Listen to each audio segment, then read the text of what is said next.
Les montagnes ne vivent que de l'amour des hommes. Là où les habitations, puis les arbres, puis l'herbe s'épuisent, naît le royaume stérile, sauvage, minéral. Cependant, dans sa pauvreté extrême, dans sa nudité totale, il dispense une richesse qui n'a pas de prix. Le bonheur que l'on découvre dans les yeux de ceux qui le fréquentent. Gaston Rébuffat.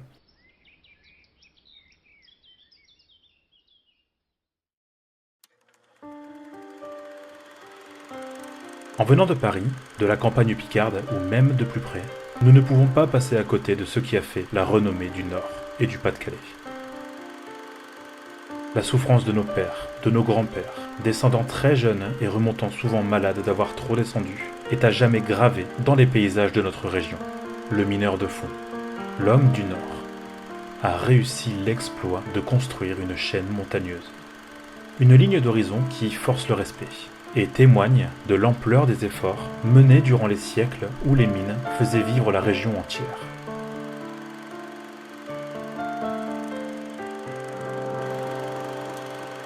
Et comme le disait Pierre Bachelet dans sa célèbre chanson, à défaut de montagnes, notre région est parsemée de drôles de structures pentues, noires du schiste qu'ont extrait nos pères et nos grands-pères, du plus profond des entrailles de la terre.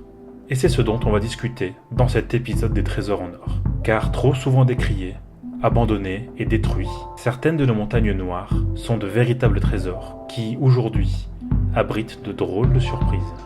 Aujourd'hui, nous grimpons tout en haut des terris.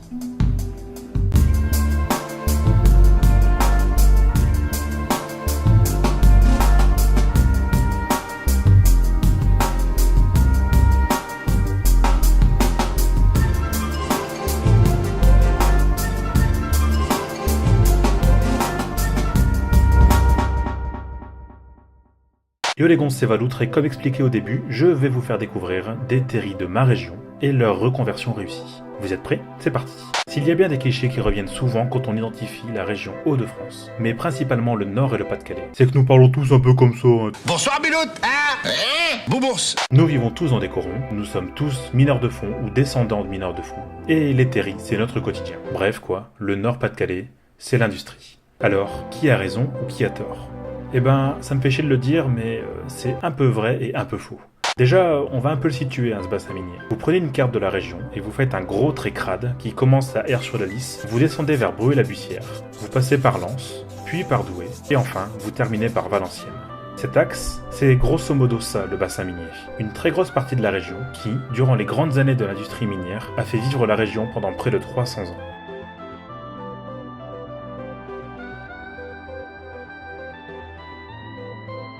Ce bassin, long de 1200 km², représente environ 10% de la superficie de la région. Près de 30% de la population de la région habite dans le bassin minier. Et du coup, ça confirme un peu la théorie du « le Nord, c'est les corons », à 30% près. L'histoire de nos terris est étroitement liée à l'histoire de la mine dans la région. Ça commence dès les années 1840. C'est à partir de là que les premiers corons apparaissent. D'ailleurs, pour ceux qui ne savent pas, les corons, c'est les maisons des mineurs. Donc les premiers corons apparaissent plus ou moins dès les années 1840, et c'est à ce moment que la région prend de la hauteur, grâce à la création de terris. Et cela continuera jusqu'à la fin des années 1990. Le bassin minier aura connu de très grandes catastrophes et des coups de grisou, les deux grandes guerres, les grandes grèves, la nationalisation des compagnies minières, la volonté d'effacer toute trace du passé, puis surtout la prise de conscience sur la protection du patrimoine que nous offrent ces terris. Ainsi va la vie. Mais on aura le temps de parler du bassin minier dans un prochain épisode. Là, on va uniquement se concentrer sur les terris. Ce qui a un peu motivé mon épisode, c'est que depuis juin 2012, le bassin minier du Nord-Pas-de-Calais a été classé au patrimoine mondial de l'UNESCO. Et ouais mon pote, tu vois, tu te moques des corons, tu te moques des chevalements, tu te moques des terris et des beffrois, mais derrière, c'est reconnu aux côtés de merveilles du monde aussi prestigieuses que les grandes pyramides d'Égypte, la grande muraille de Chine ou la chaussée des géants en Irlande du Nord. Réponds à ça mon gamin. Aujourd'hui, peu à peu, les terris sont tous en train de se reconvertir, et l'ancienne région, aussi noire que le charbon, devient une région verte, préservée et présentant de multiples secrets. Mais en fait, c'est quoi un terri ? Pour le savoir, prenons un peu de hauteur en montant sur un terri typique du bassin minier, le terri 122 à Le Forêt.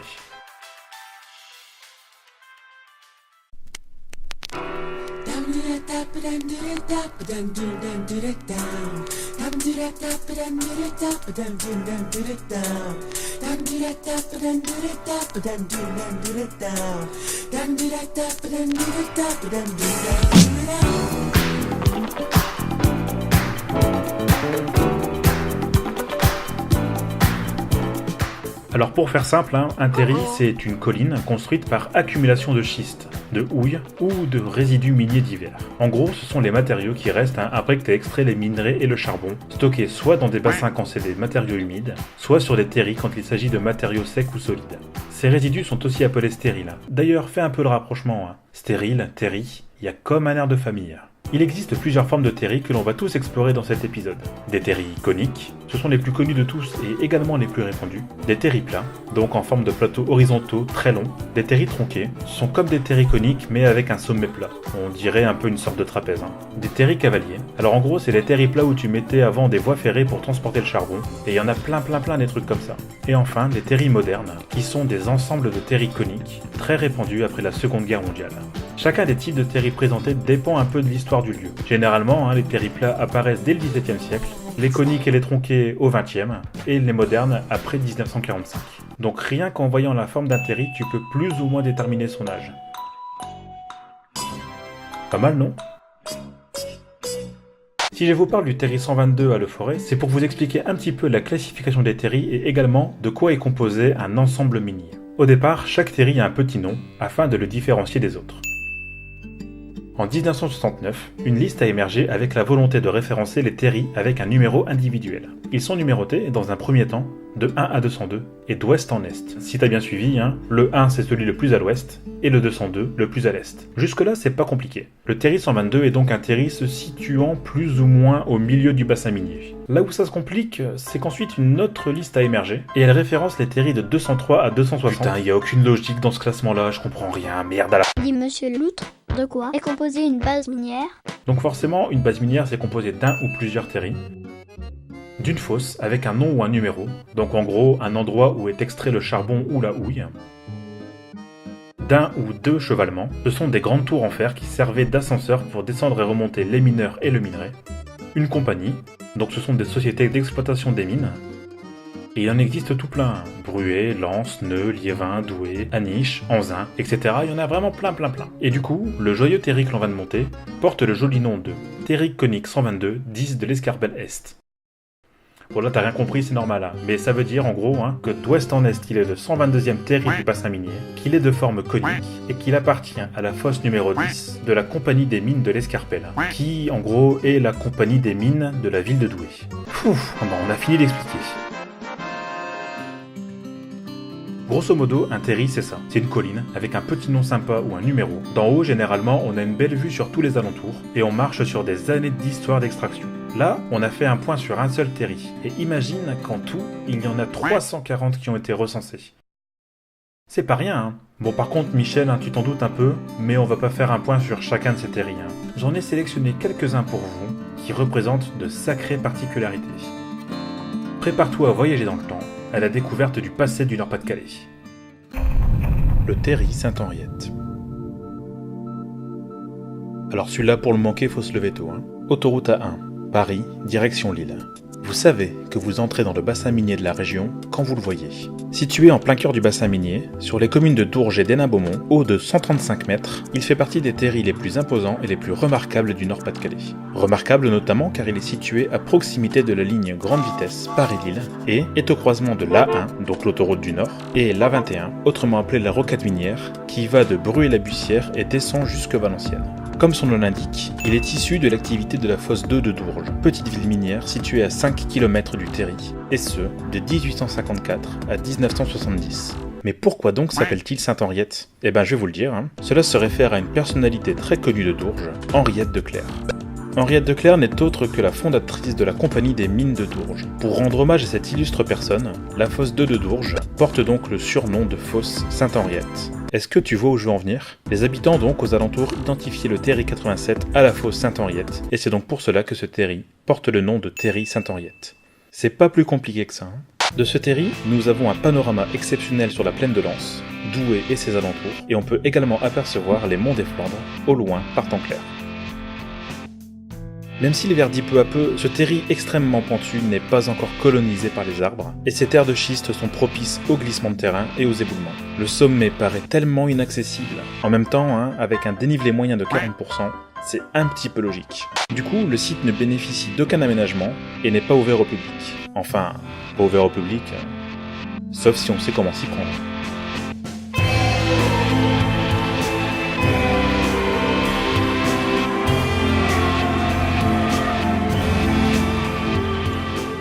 En passant dans des petits chemins tout autour, on atteint un autre terri, et c'est de celui-ci dont j'ai pris toutes les photos. Le terri 92, Lavoir et Nain Ouest.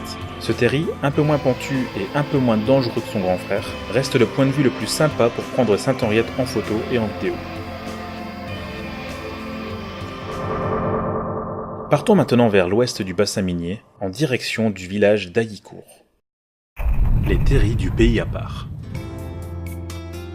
Ah, Aillicourt, son église, son kiosque, et ses 3 terris. Entre Bruay-la-Buissière et Béthune, le petit village d'Aillicourt accueille en effet 3 terris, répartis sur 2 fosses. Est-ce que vous vous souvenez des 2 terris en face du parc d'Olin? J'en parlais, tu sais, dans l'épisode des trésors en or sur la faille de Markefle. Eh bien, nous y voilà. On va parler de ces 2 emblèmes de la région. Les T2 et T3, 6 de Bruay Est et Ouest, ne vous parlent peut-être pas du fait de leur nom savant. Ces 2 terris sont plus connus comme étant les terris jumeaux du pays à part. Les terris jumeaux font partie des plus beaux spécimens de l'ouest du bassin minier. Ils portent le nom de terris jumeaux parce qu'en fait ils sont jumeaux. En effet, ils font la même taille, plus ou moins 115 mètres de haut, et ont été érigés la même année, en 1913. Les 2 terris sont issus de l'activité de la fosse 6 de Bruay-la-Buissière, située non loin de là. En plus d'être remarquables de nature, ils ont été ensemencés en 1993, ce qui fait qu'ils verdissent petit à petit.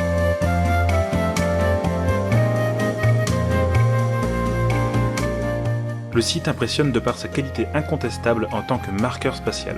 Autour de ces 2 colosses en schiste, il n'y a que des petites forêts et des champs, et donc ils ressortent du paysage de façon spectaculaire. Depuis 2013, 420 marches ont été aménagées pour permettre d'accéder au sommet d'un des terris, sur un belvédère également construit cette année-là.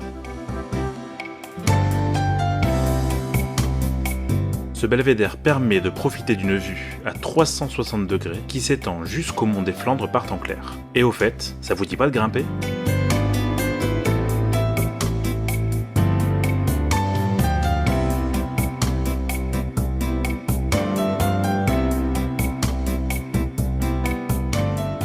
Bon, on va pas rester 107 ans autour de Lens et de Bruay-la-Buissière. À présent, découvrons un autre spécimen de terri symbole, du côté de Valenciennes. La ligne Somain-Péruvé. Oui, mais Valoutre, t'avais dit que tu parlais que des terris. Bon, déjà, toi, tu vas te calmer, mon lapin, parce que là, je vais te parler d'un ensemble de terris cavaliers et faire un petit point de vue sur les terris aux alentours. Somain-Péruvé.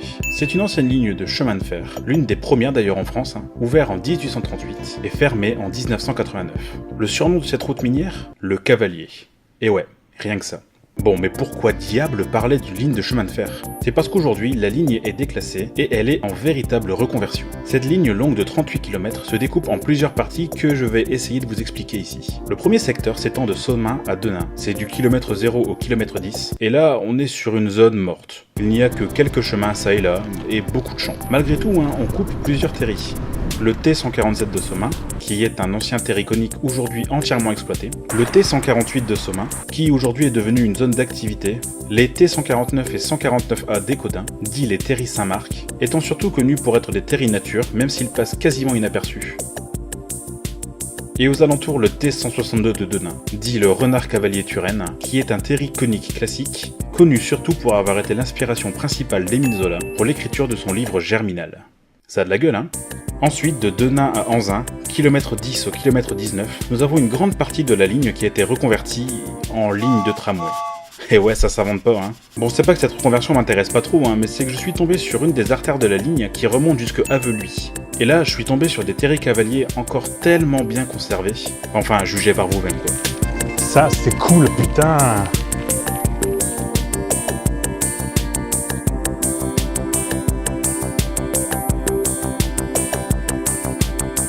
Qu'est-ce qu'il est encore beau, putain.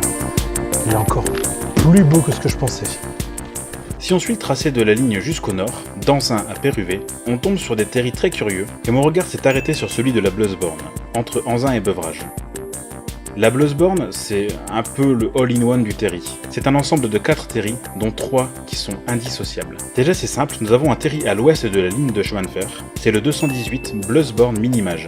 Et à l'est, nous avons un gros terry conique qui en fait est un ensemble de 3 petits terry, le 189 Bluesborn plat, le 189A Bluesborn gros cône et le 189B Bluesborn petit cône.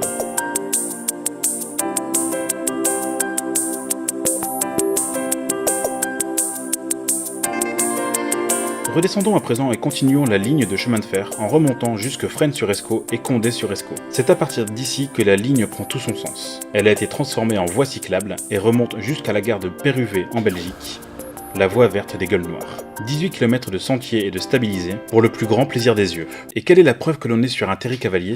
L'ensemble de gares à Fresnes-sur-Escaut. Et ouais mon pote, une ancienne gare, gardée dans son jus, se dresse devant nous. Véritablement, cette gare est l'emblème de l'ancienne ligne de chemin de fer, trace d'un passé minier et ferroviaire très important dans ce secteur.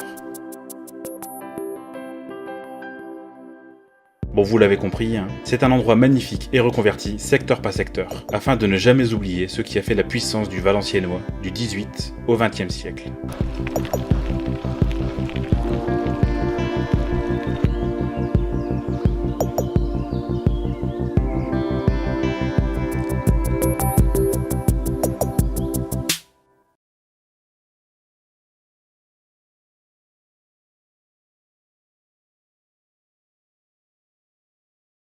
Bon bah c'est chouette, on a déjà fait plus d'1 quart d'heure de vidéo pour 4 terry, aux 4 points cardinaux du bassin minier. C'est cool, hein, ça fait plaisir Valoutre, hein. Mais du coup, t'as vraiment pas un truc plus sensationnel, un truc qui hérisse le poil et qui ferait pleurer Madeleine? Eh ben figure-toi que si Michel, je vais te présenter 3 ensembles de terry dits monumentaux. Ces 3 ensembles-là, ce sont des champions du monde, la crème de la crème des terry, des brutes au cœur d'or.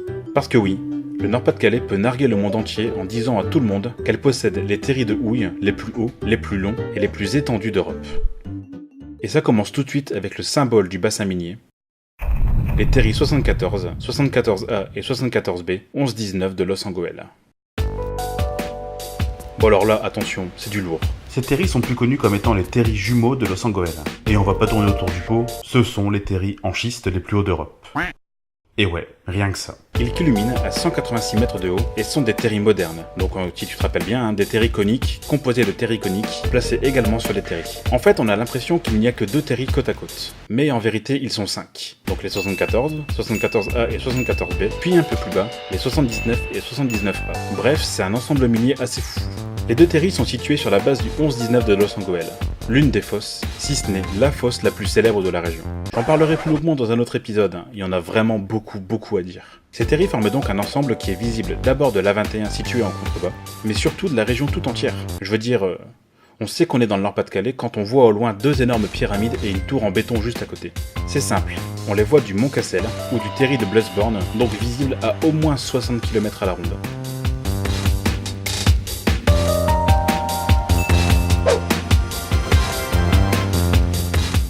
Ces terry-là sont bien évidemment le symbole du bassin minier car ils représentent fièrement le parcours de la mine.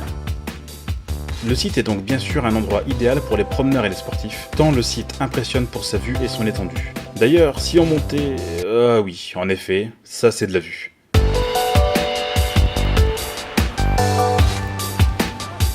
Le plateau. Et bienvenue sur le 11-19.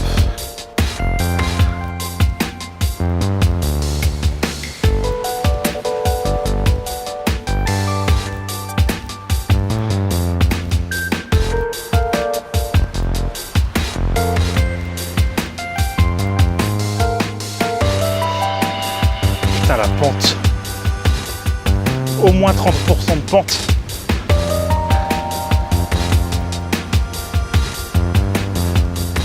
Bonjour.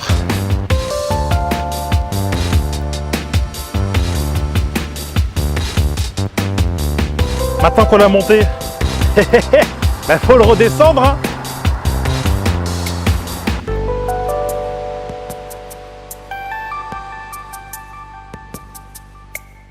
Bon, je vais me remettre de mes émotions pour vous présenter mon terry préféré, tant il impressionne par sa taille et sa qualification. Le terry 75 d'avion, dit de Pinchonval. C'est long, hein? Ah ouais, c'est long. Bon allez, j'arrête. Oh, encore un peu... Bon allez, là c'est vraiment la fin. Dans la commune d'Avion, en périphérie de Lens, se dresse l'un des terris les plus remarquables de la région. Le terri 75, 6 de Liévin, connu comme étant le terri des crêtes de Pinchonval. Ce terri est un long terri tabulaire. Tabulaire, c'est une succession de terris plats, haut de 120 mètres. Bon, on va directement poser nos bols sur la table, hein. C'est le terri en schiste le plus long d'Europe, et le deuxième plus vaste d'Europe en termes de surface occupée. Et ouais ma gueule. Et écoute ça, 1750 mètres de long, 500 mètres de large, 3 plateaux successifs, 70 hectares. Des chiffres colossaux, qui en feraient presque tourner la tête. Bref, c'est un véritable régal pour les yeux. Le site apparaît tel un navire échoué, entre les plaines du bassin minier et la colline de Vimy, reconnaissable au loin avec son mémorial canadien.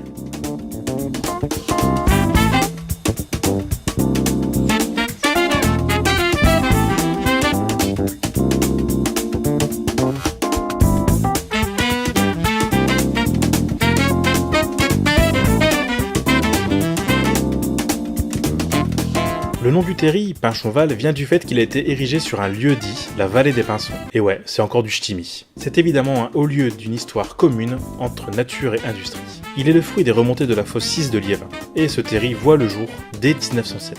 Exploité entre 1946 et 1977, la nature y a depuis repris ses droits, avec la présence d'espèces à tout va. 70 espèces d'oiseaux, 10 mammifères, 300 plantes, d'innombrables champignons. De toute façon c'est simple, hein, c'est le terri le plus riche de tous les terris de la région, d'un point de vue faune et flore.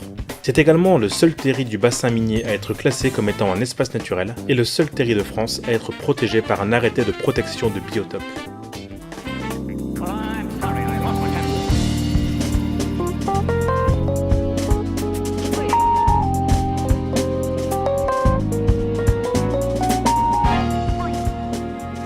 Bon, je ne te le cache pas, Jean-Étienne, mais ce terri-là, c'est de loin mon préféré. Et pour cause, le site est surtout connu et reconnu pour son boisage parmi les plus impressionnants du bassin minier. Nous avons en face de nous des multitudes de mosaïques d'habitats, des forêts, des chemins, des ravins. Bref, c'est le terri nature par excellence. À certains endroits, on a même l'impression de ne plus être sur un terri, mais sur un plateau méditerranéen, puis en tournant la tête sur de la taïga. C'est un sentiment de dépaysement impressionnant. La vue à son sommet est absolument magnifique, avec, non loin de là, les deux terris jumeaux de Los Angeles, une vue magnifique sur la faille de Markefle, on voit au loin Notre-Dame de Lorette et Bouvigny-Boyefle. Bref, c'est un véritable régal pour les yeux.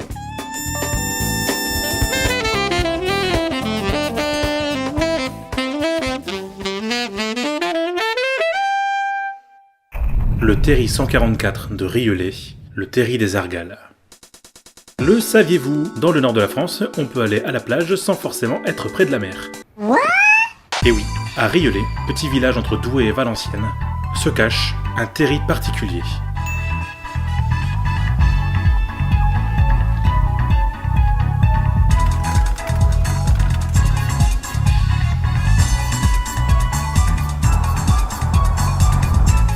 Ah ouais. Le terri des Argales est un grand terri plat, qui a la particularité d'avoir une plage sur son terri. Mais, on en parlera juste après, hein. Là, on va faire un point d'histoire. Déjà, on va s'arrêter sur le mot Argale.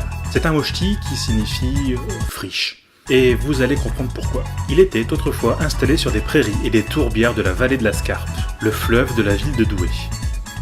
Au départ, au début du XXe siècle, le 144 ressemblait plus à une décharge qu'à un terri. Il abritait l'intégralité des déchets miniers de la fosse de Cesval, toute proche, jusqu'à atteindre la taille monstrueuse de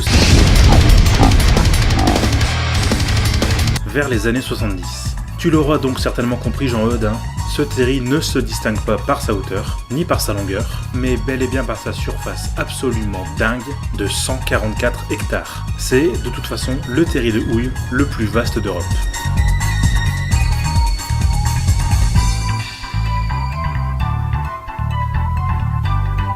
Aujourd'hui, le site est complètement métamorphosé. Certes, il reste toujours une nette trace du terri sur sa partie ouest, mais, réexploité depuis pour son charbon résiduel et ses schistes de terrassement, un étang est apparu au milieu du terri. Comment ça se fait ? Avec le temps, le bousin était tellement lourd et tellement massif qu'il s'est affaissé. Bon là je vous la fais un peu trash, mais je récapitule. En fait, le terri s'est lentement enfoncé dans les tourbières, faisant remonter à la surface la nappe phréatique. 35 hectares de lacs et de réserves ornithologiques ont ainsi vu le jour. petit gagnard. Ce qui donne donc lieu à un endroit coupé en trois. L'ancien terri, dont on peut encore faire le tour et monter pour avoir un joli point de vue.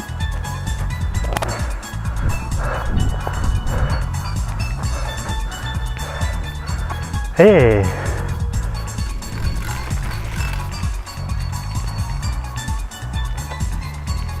La fameuse plage des Argales, base de loisirs pour faire les foufous dans l'eau.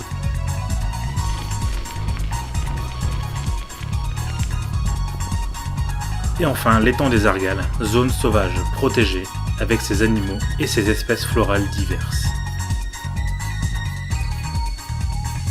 Cet étang a donc donné ainsi naissance à un lieu de balade surprenant par sa taille, sa faune et sa flore impressionnantes, réussissant donc avec brio sa reconversion naturelle. J'y retournerai ici. Vraiment, j'y retournerai. Bon, ça y est, on en a terminé avec nos champions du monde. Comme tu l'as vu, des terris, il y en a beaucoup. Il y a des champions, des têtes de gondole, puis il y en a des normaux, on dira que c'est un peu la masse silencieuse, mais il y en a aussi des insolites. Tu sais, ceux qui rigolent au fond de la classe. Eh ben, c'est de ceux-là dont on va parler. Les Argales déjà c'était chouette, il y avait une plage au milieu du terri, c'était cool. Mais il y a quand même bien plus foufou, et ça commence tout de suite avec le terri le plus dingue de tous ceux que j'ai présentés. Le terri 9, de Bise de Bruet, le terri du Charbonnet. Bon, tu te souviens, il y a 20 minutes, j'ai parlé des 2 terris jumeaux d'Haillicourt. Je t'avais dit qu'il y avait un 3e terri. Eh ben, on va parler de celui-là. Le terri 9, de Bise de Bruet, est haut de 73 mètres et s'étend sur 9 hectares. Ça, c'est pas fou, Et quand on le regarde comme ça, on se dit, ouais, normal, quoi, c'est un cône de houille classique, quoi. Mais de l'autre côté, ça donne quoi? Eh ben, ça donne un truc unique en France. Sur son versant sud, le terri a été réaménagé en terri viticole. Et ouais, dans le Nord-Pas-de-Calais, on produit de la vinasse. Avant tout, n'oubliez pas que l'alcool c'est dangereux pour la santé, tout ça, mes couilles sur ton front. En 2011, Olivier Pouchek a eu une bien belle idée. Né à Bruay-la-Bussière, donc pour ainsi dire au pied du terri, il décida avec un vigneron charentais de planter 30 arts de vigne sur le terri. Bon, tu te doutes que c'était pas gagné au départ, On connaît l'ensoleillement du Pas-de-Calais et c'est vraiment pas dingue. Cependant, il compta sur la chaleur au sol pour pallier au manque de lumière. Et le résultat, c'est que ça a plutôt bien marché.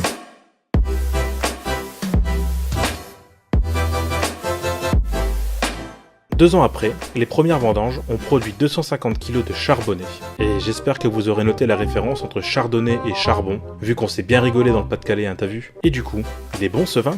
Personnellement, j'en sais rien, Mais Marc Meurin, grand chef étoilé de la région avec de multiples restaurants, a organisé une dégustation de charbonnet en février 2016. Ça veut donc dire que ce petit vin de la région, il doit avoir quelque chose de grand. Aujourd'hui, le terri comporte 2000 pieds de vigne. Et j'espère qu'on entendra parler de ce terri encore longtemps.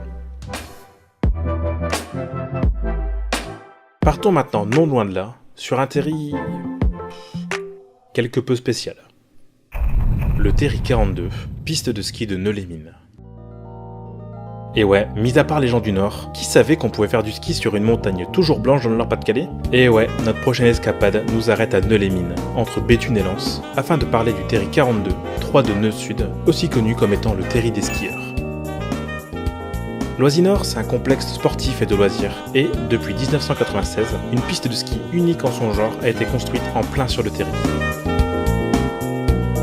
Le revêtement de la piste est un savant mélange de matériaux, un manteau synthétique couvert de brumisateurs, ce qui permet de donner l'impression que l'on est sur une véritable piste de ski. 2 remontées mécaniques, 3 tremplins, un halfpipe, des rails, un quarterpipe, tout est prévu pour passer un bon moment en famille. D'ailleurs, pour la petite histoire, la station de Neu-les-Mines est la station de ski la plus basse de France. Forcément, son sommet pointe à 129 mètres d'altitude. Bon, bien évidemment, c'est pas comme de la vraie neige, mais ça permet aux gens qui ne connaissent pas le ski de découvrir un sport aussi cher qu'inaccessible pour une bouchée de pain. Et d'ailleurs, la formule fonctionne plutôt bien. 32 000 skieurs chaque année et 20 000 skieurs sont sur le terri durant l'hiver. Une drôle d'attraction qui fera rêver les petits comme les grands. Ce site unique en Europe vaut largement le détour pour les sportifs aguerris. Bon, maintenant vous commencez à me connaître, j'étais obligé de mouiller le maillot pour vous montrer que j'ai pas tort. Et c'est parti pour un aperçu de la piste de Neu-les-Mines.